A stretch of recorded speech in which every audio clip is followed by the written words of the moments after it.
Reviews. Everybody wants more of them. We all know that it's important to get reviews to instill trust in our business, but we as business owners don't always do a very good job on it. So, we're kind of afraid to ask for them for some reason. I don't know why, but it's kind of a common problem that we run into ourselves with our own business maybe, but also with a lot of our clients. So we're going to talk about it a little bit. How important are reviews to a business, and have somebody that has a lot of experience with it here today. So welcome to the Marketing Minute podcast. I'm your host, Peter Dewit. I'm the owner here at Edge Marketing. And today I'm joined by a long-time customer, Kurtis Hewson, and he's the owner of Jigsaw Learning. Yeah. Welcome, Yeah, Kurtis. thank you so much. Really honored to be part of the podcast. Yeah, really good to see you again. Yeah, good seeing you too. Yeah, so, tell us a little bit about yourself. Like, we did quite a bit of work for you. We built at least 2 of your websites. Yes. We helped you with your initial digital marketing, and then we did such a good job teaching your team that you're now doing it yourself. We have, yeah. It's been great. Educator. I'm coming up on 30 years in the profession, and time spent as teacher, school administrator, teaching at the post-secondary level. And while I was a principal, our school had designed a framework to respond to the needs of students. And we started to see some really incredible results, not just for students, but for staff. And people began to ask what it was that we were doing, and led to the work that we do now for it's getting close to 20 years now. 20 years. Yeah, okay, working with Okay. schools and school divisions on developing out what we call a collaborative response framework. And the whole idea is, how do we create highly intentional and purposeful team structures within schools so that no student's success or lack thereof is ever the responsibility of a single individual. It's leveraging the power of teams. So it's been really exciting work, and we've learned a lot through the process. Oh, for sure, right? So you're doing this right out of Lacombe because you're all over the place. Like, your clients are... We do in-person work throughout Canada, the United States. We've worked with schools in Australia, Iceland, and then following COVID, a lot of that work stayed online. So we've got a little bit of a blended support model that works really, really well for us. Yeah, exactly. Iceland. How is Iceland? Iceland's great. We worked with a number of schools there, and then just went back this past June to do a little bit more touring and see some of the things we didn't get to see the first time, but then worked with some principals a little bit while we were there as well. Yeah. Oh, that's awesome. It's awesome, and it's interesting. Every school, I was just working with a school this morning in Ohio, and then connected with another one in West Virginia, and everyone's in the same place of how do we best support students when it feels like classrooms are getting more complex, and the resources are, you could always use more in education. Right? So it's been great work. Love it. Yeah, no, for sure. So we're going to zoom in a little bit on reviews and the importance of that. But I always love to hear a little bit about your general business experience and maybe some other marketing tips that you have for our absolutely. listeners. So. This has been huge for us because I have no training in marketing and that, but I've learned an awful lot along the way. I've done a lot of reading, a lot of listening, and support from Edge Marketing as well when we were first starting out. So it's been exciting work, but love it. Yeah, no, for sure. Yeah, like, you're one of those clients that actually likes marketing. A lot of our clients actually don't really care too much for. It's a necessary evil for them to sell their product, but it's not their first passion. So, and I'm sure that's the same for you. But at least you've educated yourself and you've recognized how important it is for your business, and you've done very well. So, and for us, marketing is not something that we do on the side or one of our other things. It's embedded into everything. It's everything that we're doing. And the reviews are a big part, because before we ever started strategic planning for marketing, it was the word of mouth that got the next school division to call long before we knew how to promote what it is that we do and how we can help support future partners. Like, you're in such a niche market, right? Yeah. Like, you're solving one problem for a very specific audience. Which is in marketing really great, because you're not diluting your messaging. You actually can really focus on your tribe. And you guys done an amazing job with your content marketing as well. I've seen a lot of the material that you're putting out, because you're educators, you know how to write. Thank you. Yes. So that all works into your advantage. So why do you think a lot of small businesses are struggling with their reviews? I think, and I know this for ourselves when we first started, being able to have another person say the work that we did with our company, Jigsaw Learning, was fantastic. We'd suggest it for anyone. That happened naturally, but we weren't really good when we began at capturing that and really getting mindful of how important social proof is. Right. The idea that you don't even need to know the person whose face is saying, our experience with this company was fantastic. But when other people say it, it just backs things up. So I know when we worked with you, that was one of the first things that we looked at in the website was, what is the problem that we're solving? Not who are we, but what's the problem that we can help solve? And then numerous testimonials and comments from past people who can verify that, yes, they helped us with this problem. Exactly, and they're real people with real opinions, right? And I think, the way your existing website, the first iteration of your website was very much about yourself, It you know, was. with all respect, all the services you provided. Yep. So we were able to turn the messaging around, say, hey, like, what's actually the problem that you're solving for your clients? And that's what we do with all our clients. And that's oftentimes overlooked, right? Yeah. And Would you agree? Yeah, oh, I do totally. And I think one of our first learnings was people were saying great things about us, and we would take it as feedback and say thank you, but then we weren't turning that around to show others that, and we needed to get much, much better at every product that we have, every service that we provide. Can we provide a statement from somebody who says, yes, this worked for me, this transformed how I do X? Really, really important for us now. Yeah. So how do you go about, what would your recommendation be for a small business owner? Because from my experience, working with a lot of small business owners, our clients actually want to give us reviews. Yeah. So oftentimes it's a mindset we have, well, you know, I'm not going to bug Kurtis before a review because I'm feeling like I'm begging for something nice to say. But in reality, have you experienced that as well? Like, do your clients actually enjoy giving you a review? They absolutely do. And I think that was our first barrier to get over is we're not bugging when we ask. And that would be my first piece of advice is if you want reviews, ask for them.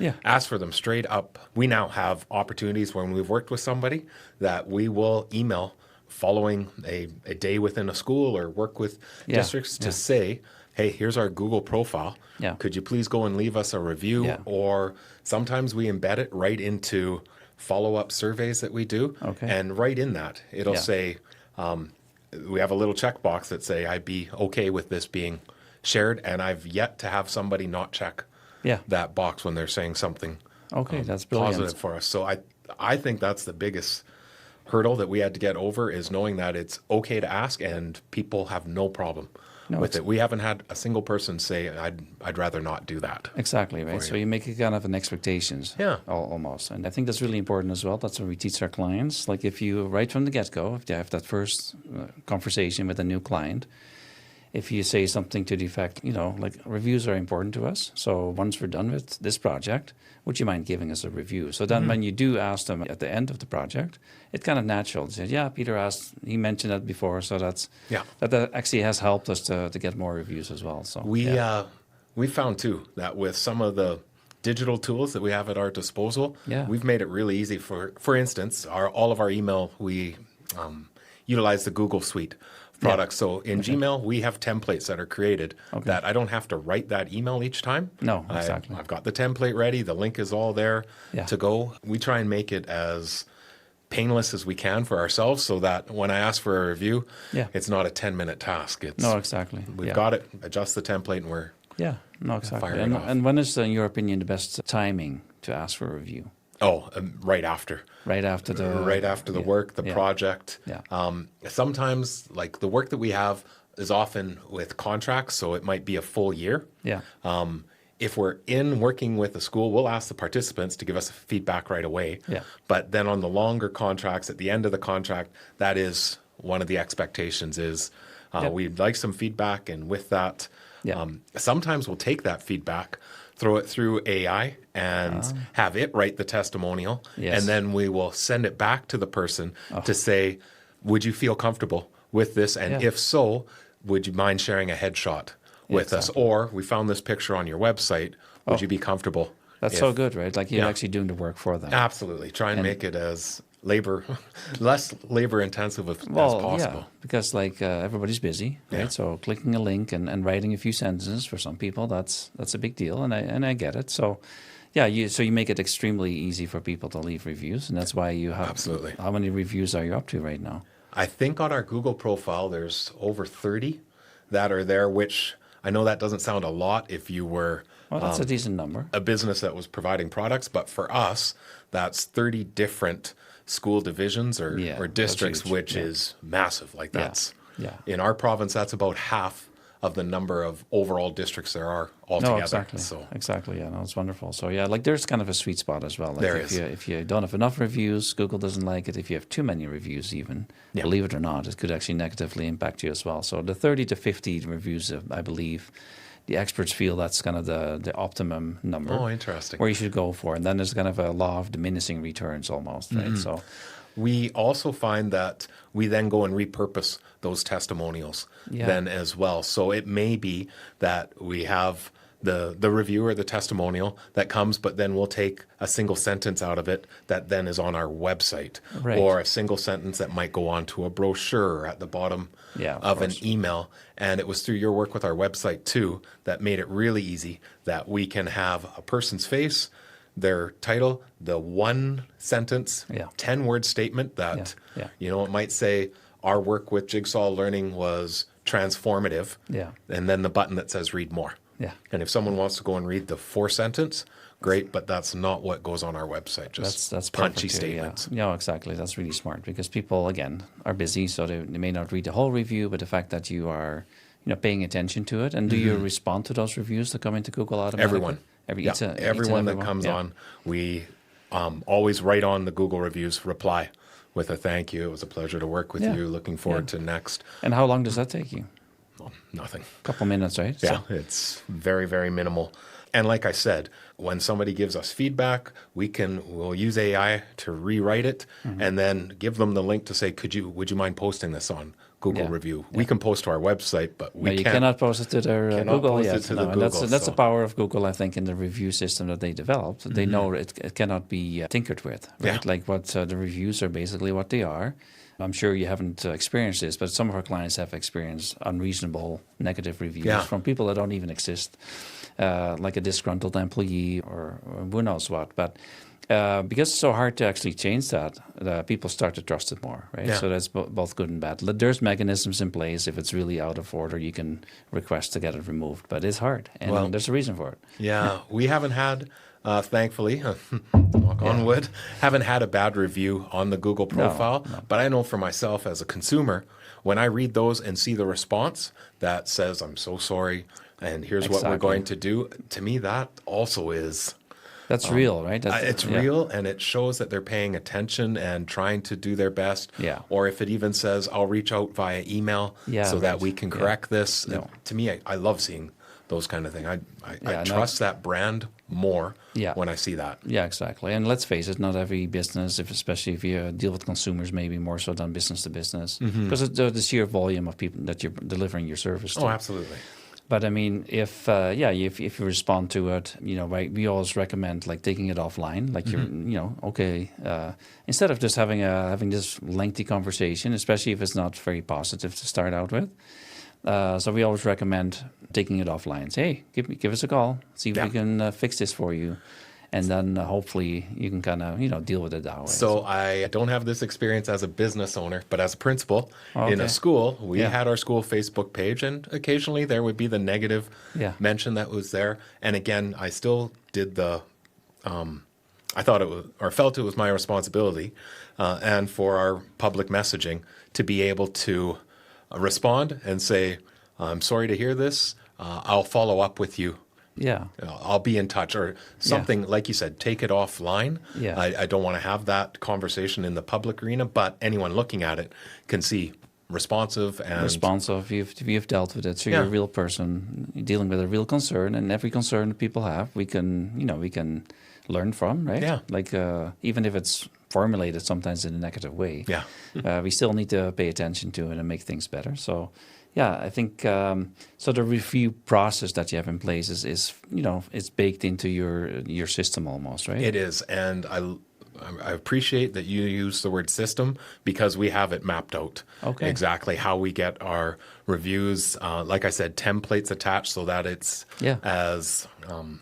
it's just part of our natural process, and we have it again all mapped out as our system to not just get reviews that they're not just appearing out of nowhere, but we're strategically thinking about how are we capturing No, exactly. the reviews. And I think that's really important to build that system, right? And there's automations as well. Oh, of course, yeah. You're partly automating this by having those templates. Some CRM systems now can actually, as soon as a customer is the invoice is sent, for example, that could trigger an automation to automatically send this review request and then manage it that way. So we actually have that within our CRM system, which also houses some of our digital products. So, for instance, some of our on-demand workshops or courses, we have that automation that when they finish the last part of it, it triggers. Automatically. You don't even have to think about it, and everybody appreciates it because it's a honeymoon period, right? The first couple of days after the service, and then let's be honest, oftentimes they move on to different things, and they have probably forgotten about you. And as I mentioned from that, it triggers the Google form. They fill out the form. Okay. And then when we get those results, that's when we can transform it and come back to say, hey, how would you feel if we utilize this as a testimonial? Could you place it on Google Review? Again, take out as many steps as possible. Yeah. So we talked a lot about Google Reviews, right? Because especially in your business, is probably the most important one. Is there any other review sites that you pay attention to? We have on our Facebook page an opportunity for people to comment on it as well. And then on our YouTube channel, people are commenting there. And same thing, we make it a priority. We have all the notifications set so that whenever anyone leaves anything, we're getting notified and responding to it. Responding to it right away, yeah. No, I think you're doing a lot of things right, Kurtis, But we already knew that, so... Yeah, and I think now, like the new thing with, we talked about when we were dealing with your website initially, we talked a lot about search engine optimization, right? Getting your website to rank for the right audience. Now, since, very recent, AI, of course, has come to the scene. And even the reviews and the reviews on different platforms, each and every piece of content that's out there about Jigsaw Learning is now becoming a factor in you showing up in the AI results. So we expect that in the next 6 to 9 months, or even sooner, AI search will take a huge bite out of the traditional Google search, right? It's inevitable. We're just waiting to see how Google is going to deal with this and what they are going to come up with. It's interesting that you say that because we've started now creating FAQ sections all over our website. For that what we've been learning is through an AI search, if somebody were to say, what is the best way to ensure we're responding to students effectively in schools? That might be a question that we put right on our FAQ. And then we can use some of the reviews that can say, what have people said about working with Jigsaw Learning? And we could post a few in there to make it as query friendly for the AI searches as possible. No, everybody's trying to figure this out right now, right? So, but I think if you have the right content on the right channels, you're going to be way ahead of a lot of other businesses because your, AI has the ability to look at way more than just a website, right? In a split second, they can look at a lot of data. And so you're going to be in good position with those FAQs and some of that, feeding this information into the AI. Could probably have a complete different session on the whole AI. Actually, we did already one not too long ago. But the reviews are going to be a big part of that as well. So, well, and we also, with our own podcast, always ask for people to give us a rating, leave a review. And again, this just helps us to reach more listeners and to impact and help support others. No, exactly, right. Because this is a for-profit business, but you have a deep passion for students. Absolutely. Obviously, right? Otherwise, you couldn't be doing this for 20 years. Or your whole career has been around education. So, make that information accessible to the world. And again, you've done a great job. So, I mentioned at the beginning, we zoomed in on reviews. Any other big things that you learned along the way when you were setting up Jigsaw related to marketing or business in general? I think that it's really become clear to us a couple of things. One is, and we mentioned this off the start, talk less about us and more about what's the problem, what is nagging at others, again, within our niche, and how can we help respond to that. That's been really huge to flip that narrative, to make it about the partners that we're supporting, not about us. That's been a big one. You talk about partners, not customers. Yeah, that's right. That. Yeah, and that's very cool. The other thing that we've learned is to automate as much as we possibly can, and that we're trying to put people onto our mail list, so we have as many different possibilities to get the right person onto our mailing list, which then we own. So we do a lot less, and we're still present in social media, but a lot less of serving and supporting through that, but rather using that platform or platforms as an opportunity to bring someone into our world, into our email list, and then there we can nurture, we can provide value, we can show the services that we can provide, the problems that we can solve, and a lot of that is automated. So it's that's really great, right? Like, so instead of just focusing on visitors to your website, right, you'd rather actually have a name, email, and phone number of these people, right? So now they actually become part of your tribe. So now you can email them, send them useful information. You can do you put them in different segments as well, I'm assuming? Yeah, so we segment by geography, by role type, and we actually every week go through our list and just do some quick searches to, if it's not already indicated, where are they coming from, maybe their role, if we can find it in a quick Google search. So that part is manual, and the reason is we found that we weren't having conversion rates on lots of our landing pages when we would ask name, role, organization, location. So we just moved to first name, email, and then we can capture some of that information. We also have a way to now automate that in a follow-up email. They can provide some further information if they wish. Yeah, that's right. Okay, okay, that's cool. So but all of that is working. Lots to build the system, but now works as we sleep, and you can wake up and see, oh, we've got 5 new leads today. That's awesome. So you're talking about subscribers to your list, not necessarily new partners. Right. Potential subscribers, new partners. Potential. But the interesting thing, and it happened just this morning with a school out of West Virginia that said, I've been following you, I've been listening to the podcast, and we think we have a school that this would benefit, and who knows how long they've been on that list. I mean, I can go check, but... Well, you can go check. But that's very typical. Like the sales cycle could be quite long. Yeah, and we find in education that it's probably 6 months to 2 years of go figure, right? learning, trusting you before they say, I think it's time for us to work with you. To have a conversation, No, that doesn't surprise me. And it's, of course, it's very specific. These things take time. Mm-hmm. So now if you would have just relied on social media or even on website traffic, a lot of those people, they may have forgotten about you. Absolutely, they would have. But they don't have the opportunity now unless, of course, unsubscribe. But we're trying to give as much value. Every Saturday, a newsletter comes out with an exclusive video with content, blogs that have been written, lots of information that then they can utilize, and also how we can help support. And by doing that, we're just trying to stay top of mind for people when they are ready. That they know who to reach out to. Well, exactly. So that's wonderful. So thanks for sharing those very important tips. And again, congratulations on 20 years in business and doing well. And I think you have a bright future still ahead in the future. So thanks for coming out. So if people are interested in Jigsaw Learning or in Kurtis, where can we find you? Jigsawlearning.ca is the best place. All of our social media connects, my contact information, everything's there. So jigsawlearning.ca. That's wonderful. So that's easy to find. So again, reviews are super important. We all know we need more of them. We talked a little bit about some very practical ways to actually get more of them. They're not scary. They're very effective, as you've shown. And thank you for sharing some of the additional marketing tips as well. I really appreciate it. So we've talked about a lot of different things related to reviews. We know they're very important to our business. People trust reviews more than even recommendation from a friend or family member.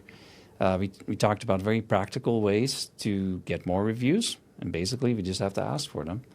How to deal with bad reviews? Well, bad reviews are an opportunity to learn and set things right, and that shows the world that you're a real business, real people running this business by responding. When you start the sales process with a new client, just make that part of the process. So if you like what you're hearing here, you make sure to subscribe to this channel for insights and marketing tips that actually work for small businesses like you. Next time, we're going to talk about branding and design. So we have one of our very own people on the podcast here to talk about, the importance of branding and design for your marketing. Until then, we'll be back with more topics that real business owners like yourself can apply to your business in just a few minutes.